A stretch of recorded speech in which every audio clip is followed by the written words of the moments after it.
are Nehekhara warriors, any good in patch 5.2.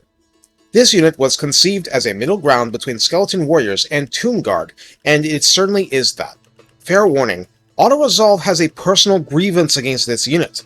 If you want to make the most out of it long term, you need to do a lot of manual battles, but oh well. While not perfect, it's like a Tomb King spin on High Elf Rangers and Black Ark Corsairs with dual swords, and there are worse things to be. Recruited at Tier 2 of the infantry building, the warriors come in at 120 entities, as in not 160, with 9,120 health unit-wide. Armor is 45, but, and this is extremely important, no shields of any kind. This is why the unit tends to eat a lot of damage. Leadership is 45, which is emphatically not that high, speed 28, charge speed 31, so it has no speed advantage over your regular forces. Melee attack begins at 32, which is Empire Swordsman level, and just so we're clear, this is shockingly high for a mainline undead unit. Attack interval of 4.5 is not speedy, but it is what it is. No splash damage. Melee defense starts at 22 only, so that's another reason it eats damage a lot. Despite the armor, this is trying to be a damage-dealing unit like Flagellants and so on. Weapon strength is given to us as 33, split between base 26 and 7 armor piercing, with a bonus versus infantry of 7.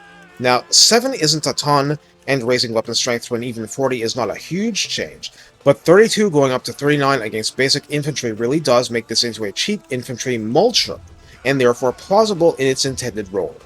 Charge bonus is 15, which is far from terrible for infantry, and mass is 80. Yes, 80, they're very lightweight, so Tomb King's chariot tactics turned on them really messes them up. The unit causes fear, hides in forest, is undead, that's it. In the Redline skills, Sun-Scorched Bones applies, and this is interesting because plus 8 armor and plus 6 melee defense at 3 pips already does quite a bit to erase the disadvantages of the unit. Unfading Memory gives rank 7 hardcore plus 10 more armor, plus 10% speed, and 15% missile resistance, and on a shieldless unit, that's a crucial lifeline for the undead. For the tech tree, everything's concentrated in the First Dynasty, and coincidentally, I have leaned this way with Cetra because it's where chariots are buffed. Runic Inscriptions adds plus 8 flat charge bonus, and this is why I emphasize flat versus percentile. 15 to 23 is almost 50% more. The Ossuary Dirge adds plus 5 melee attack and plus 5 melee defense for the warriors, and First Dynasty Plans adds a further plus 10 armor and weapon strength plus 10%. So if you lean into it, you're dragging that armor level into the low 70s, and there's enough boost to attack and defense that you have some pretty viable anti-infantry infantry. This is where I usually talk about how to use the unit, but the blunt truth is that you have very few options.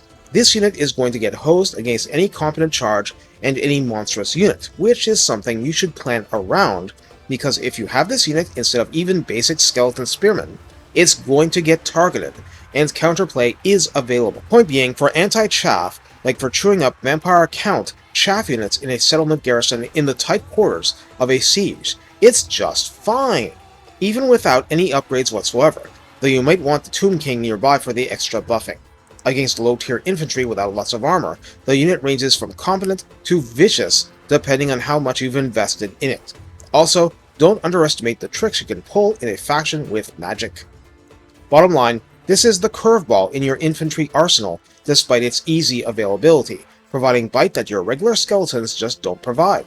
In contrast, the quote-unquote trash is actually more survivable, all things being equal, and I mean as a whole, not per entity. So go out there and get slashing. Take care, and have fun scouring the desert clean.